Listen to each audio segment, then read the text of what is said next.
Few modern people fear the power of ancient curses and hexes, but there are others who believe a deadly curse has been released on the world as recently as the 1920s. A curse that could make even skeptics think twice.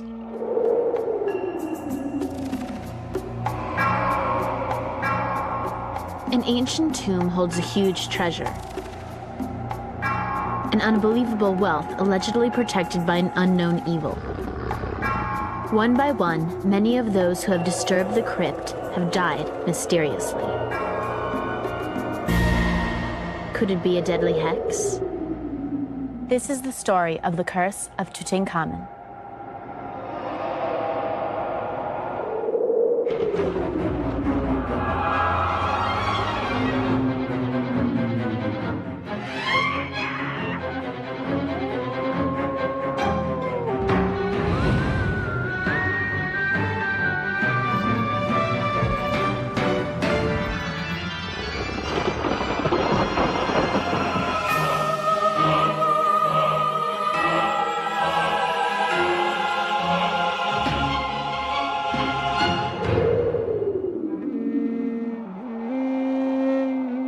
On the banks of the Nile, the body of a boy king lies dead, wrapped in cloth and mysteriously sealed underground.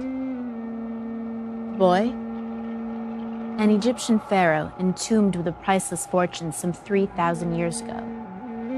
1,500 years before the birth of Christ, kings of Egypt known as pharaohs were buried in the Valley of the Kings, a land riddled with age-old mysteries that continue to fascinate us to this day. This is the Valley of Death. Chiseled out of the rock is the world's greatest mausoleum. The old saying goes, you can't take it with you. But the kings of ancient Egypt certainly tried to find a way. Each king was buried with priceless treasures of ivory, ebony, and gold. But each tomb was hidden under thousands of years of sandstorms and erosion. For archaeologists, the Valley of the Kings is still the richest place on Earth. But before the 1920s, they believed that it had already been picked clean by centuries of thieves and collectors. But they were wrong. At 9 years old, he took the throne and a wife. By the age of 18, he was dead. 3,000 years later, only a handful of people knew the name, Tutankhamen. One was an unknown archaeologist named Howard Carter. Another, his financial backer, the 5th Earl of Carnarvon, George Edward Stanhope Herbert.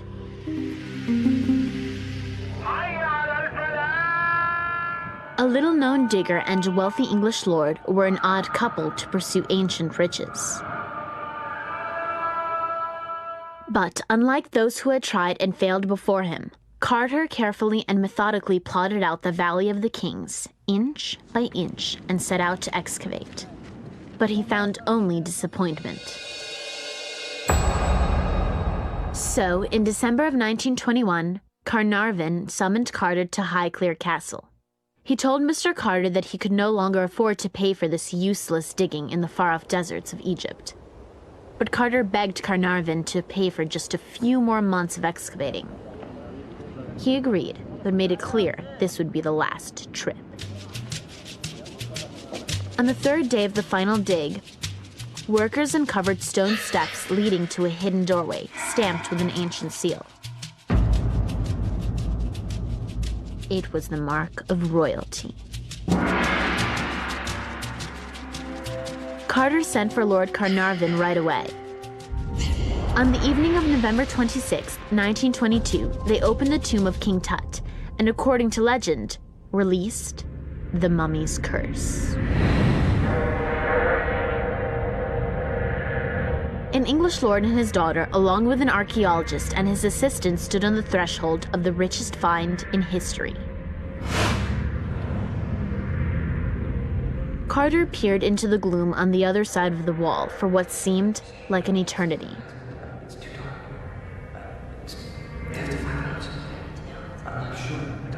At last, Carnarvon whispered, "Can you see anything?" Yes, Carter replied. Wonderful things. There's never been a pharaoh found in any way almost intact. We're talking about things that you look at now, you cannot believe that these are the thousands of years old that they are. It's awesome. The smallest explorer, Lady Evelyn Herbert, daughter of Lord Carnarvon, led the way inside. 3 men, 1 woman, and somewhere, a dead king. It's dark. You're in there, the first person in 1,000 years to be inside the tomb of a person who had died. There must have been a little of the old haunting, the hauntedness that comes with that.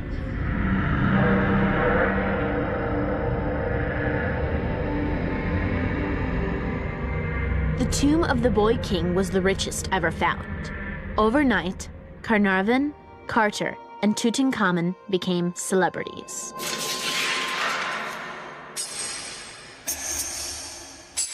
They felt, just total triumph, victory. And they'd been laughed at, they'd been mocked. It'd been kind of a whispering campaign, they'd lost their marbles, And here they have it. But Lord Carnarvon would have precious little time to enjoy his newfound fame and fortune. One morning in the spring of 1923, Lord Carnarvon cut himself, exactly where a mosquito bit him days before. The wound wouldn't heal. Carnarvon was racked with fever. As fever turned to chills, Carnarvon's wife summoned a specialist to Cairo. But Carnarvon was beyond help. And at the very moment that he died, all the lights suddenly went out in Cairo. Carnarvon's body was barely cold when the world's press named the culprit. Inscribed within the tomb, wrote one reporter, was a curse that warned, "I will kill all those who cross this threshold." Another paper reported, "They who enter this sacred tomb shall swift be visited by wings of death." For Carnarvon, death indeed came on wings, the wings of a mosquito.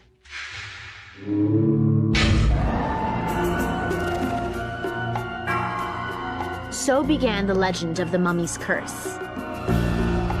Some say that supposedly it continues even today, but scientists aren't so sure. Come along as we investigate the source of the mummy's curse. When Truth or Scare returns.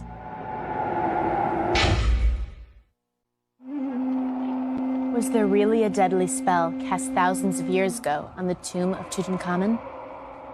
The tomb of King Tut has reportedly claimed lives of many victims. To this day, skeptics wonder if there is some truth to the lethal hex. But in 1922, Howard Carter shrugged off the curse and went back to work. Perhaps easier said than done.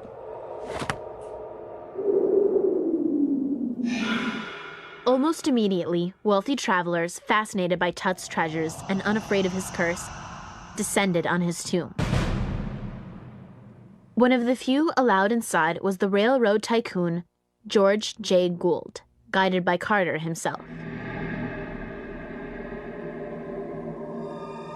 For his private tour, Gould paid a heavy price.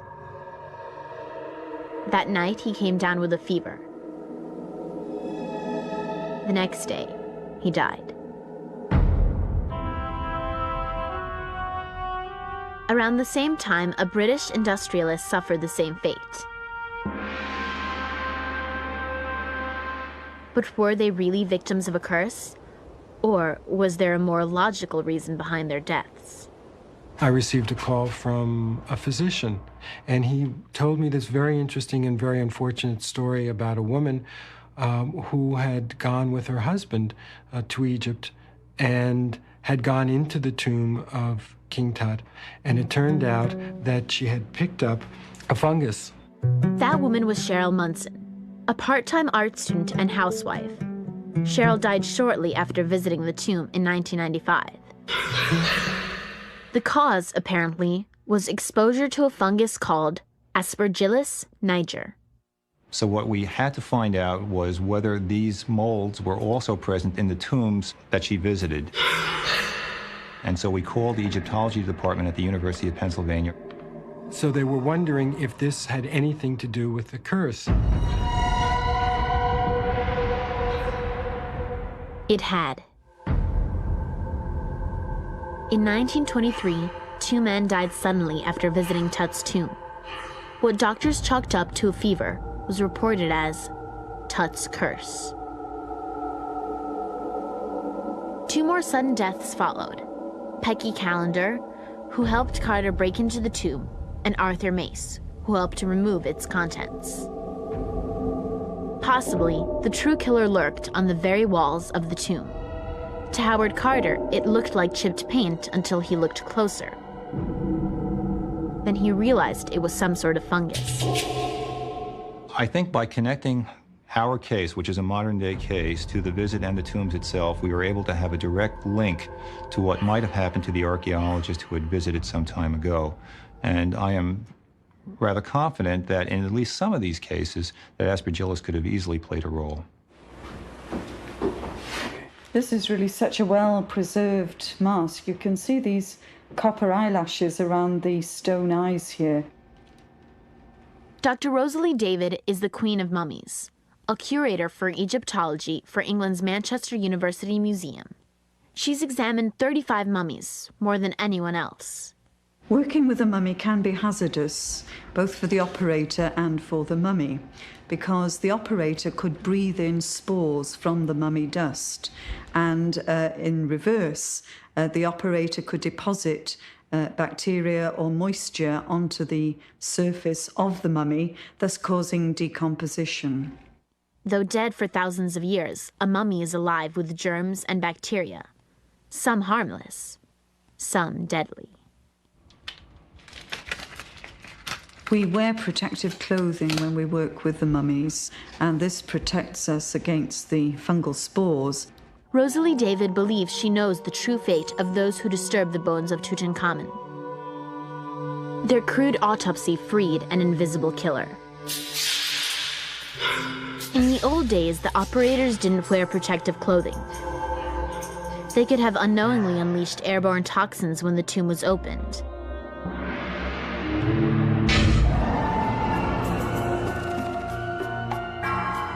If a little fungus caused all this destruction, why are the ancestors of Lord Carnarvon still filled with a case of the jitters?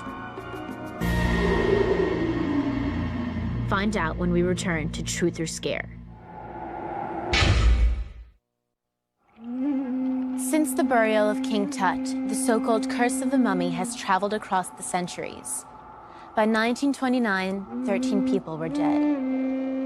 Anything remotely connected with the tomb of Tutankhamen seems to have left death and destruction in its path.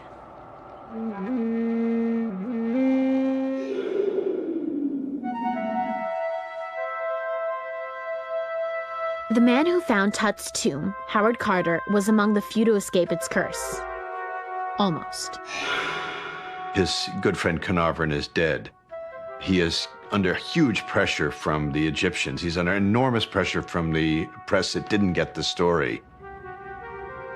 He has a tiny little space to work in. He's going crazy. Howard Carter just gets to the point where he can't take it any longer. And he cracked.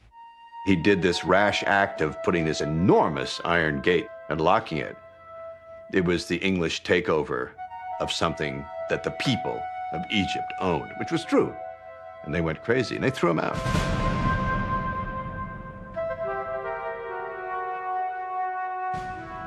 After a year's suspension, Howard Carter was allowed back to the tomb. But he was forced to forever surrender his claim to Tut's treasure. So he spent the rest of his life cataloging Tut's priceless treasures. The treasures that he found, but could never own. Perhaps his was the worst curse of all. Howard Carter hoped to put an end to the so-called mummy's curse. Before his death in 1939, he arranged for the young king's remains to be returned to his tomb. But Tut wouldn't rest in peace. In a chain reaction of tragedy, his curse claimed 5 more victims in quick succession. First, Lady Carnarvon died suddenly and strangely of an insect bite, just like her husband. Then, Richard Beetel, Lord Carnarvon's secretary, died mysteriously in his sleep, with no explanation. 3 months later, Beetel's father, Lord Westbury, leapt from a 7th-floor window to his death. He left a note blaming his son's death on the curse of King Tut. On the way to the cemetery, Lord Westbury's hearse struck an 8-year-old boy. At the exact moment the boy died, so did an Egyptologist at the British Museum.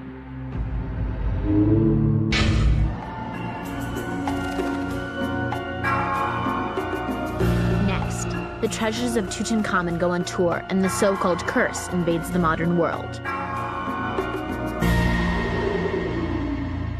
When Truth or Scare returns.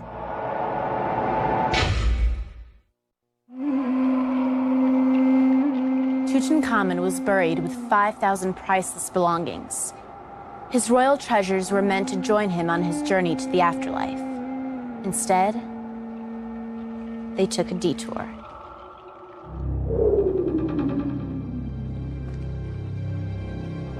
A deadly detour. In the 1970s, Egypt bowed to popular demand and sent scores of Tut's relics on a world tour. Among the sightseers, when the treasure reached London, was the first person to enter Tut's tomb, Lady Evelyn Herbert. My mother had never seen the final sarcophagus because they hadn't reached that particular chamber before her father died. At the time of the exhibition in London, the television and radio used to ring up my mother and say, tell us about the curse. And she'd laugh and say, well, I'm alive and kicking at 70, and I don't believe in it. And coming out of the museum, probably on her 5th visit, she had a major stroke and was paralyzed from then on. But of course, it could easily have been a coincidence. Some say these incidents were not caused by an evil hex at all. Dr. David Silverman, a renowned Egyptologist, sought out another logical origin of Tut's curse. In any of the inscriptions that occur in the tomb, there are none that can be considered a curse. So what we would consider, or as an Egyptologist, I would consider an ancient Egyptian curse, does not occur in the tomb of King Tut. It appears that the mummy's curse was accidentally created by its first victim. When Lord Carnarvon gave exclusive coverage of Tut's tomb to the London Times, rival papers were furious. At Carnarvon's death, they got even by printing rumors of a curse. Even the weird events when Carnarvon died can be explained. All the lights went out in Cairo when Carnarvon died. The lights always go out in Cairo at all times. All of this stuff took off. It was just like anything today. An outrageous series of half-truths and some lies, some made up.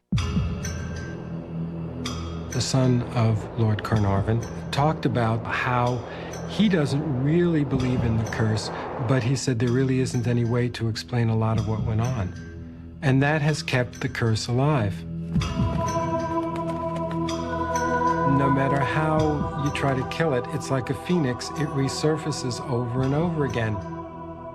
But then again, no matter how much we hear that there isn't a Loch Ness monster or that there aren't any UFOs through logical means, we still believe in them, don't we?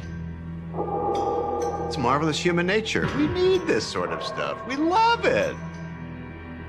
Even if I know it's all made up, I love it. I love the Tut curse.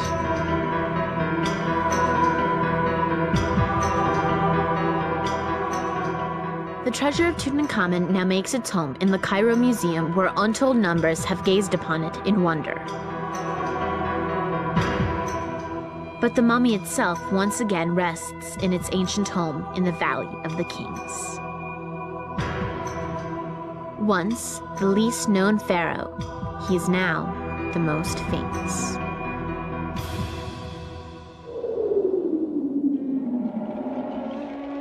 Tutankhamen, now a household name, has what all pharaohs wanted most. He has gained immortality, if only a name. Ironically, this young Egyptian pharaoh owes his fame to the English nobleman who some 3,000 years later disturbed his tomb. This is the same man who is believed to have unleashed a chain reaction of death. But whether it was by exposing the world to a lethal mold or by unlocking an ancient curse, we will always be fascinated with the life and death of the boy king known as Tutankhamen.